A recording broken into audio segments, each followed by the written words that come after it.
Radiohead, the Benza. Hey guys.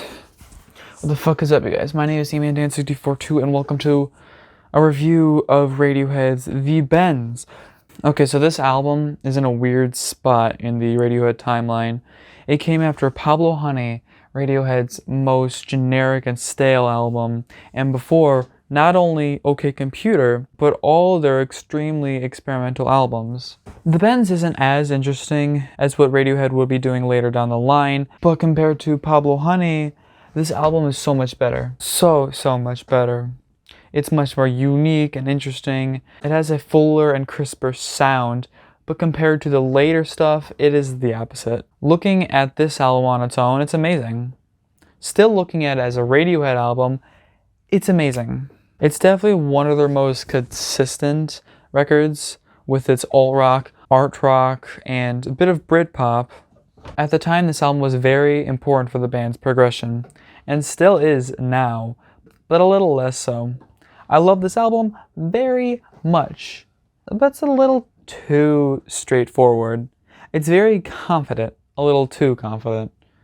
We start to hear staples that Radiohead would continue to embrace later on. Like Johnny's guitar effects and weird style, like on Planet Telex, Bones, Just, My Iron Lung. This is where Johnny got very experimental with what he was playing.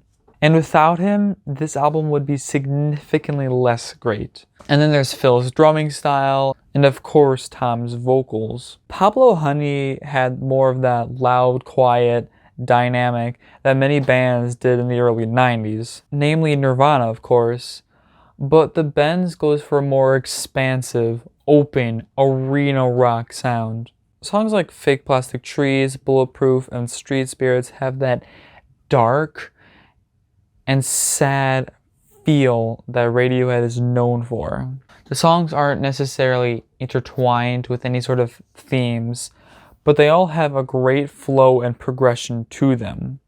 Just, one of my favorites off the album, certainly a very underrated track in my opinion, has that noisy intro with Johnny's awesome guitars and that very hard-hitting chorus, and the noisy and messy ending that goes into My Iron Lung.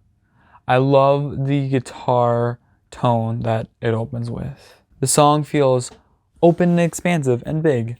Then the song goes into that heavy wall of sound. It's amazing. I love when the album has those heavy moments to it. It's great in contrast with the acoustic parts. The song then transitions into Bulletproof, I Wish I Was. Going from that massive wall of sound to the quietest and spaciest song off the album, it's just so... The opening track, Planet Telex, has this grungy guitar over groovy drums, and it's great. There's a looming, saddening feel of dread that's throughout this album, but with some lighter moments.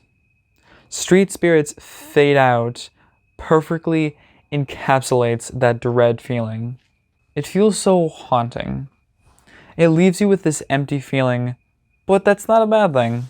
It's such a perfect closer to an amazing album. As most later albums that came after this one are much more interesting in itself, but this one is just very solid, nice, and catchy. It's a hard album to put down. By no means is this album really that accessible. At times I'd say it is, but the whole package has many different sounds, while still being very consistent in quality. It's hard to place this album among the rest of Radiohead's albums, but I could say the same for any of their other work. I used to say this was a perfect album and was my second favorite Radiohead album, but now I'd say it's less than perfect. The album's flaws are very minimal, but they are there. But this album is outstanding. I'm going to give Radiohead's The Bends a 9 out of 10. This is definitely a good starting point to get into Radiohead. Besides Pablo Honey, this is the band's most accessible album, but by no means is that a bad thing in this case. This has been Radiohead's The Bends. Fuck you.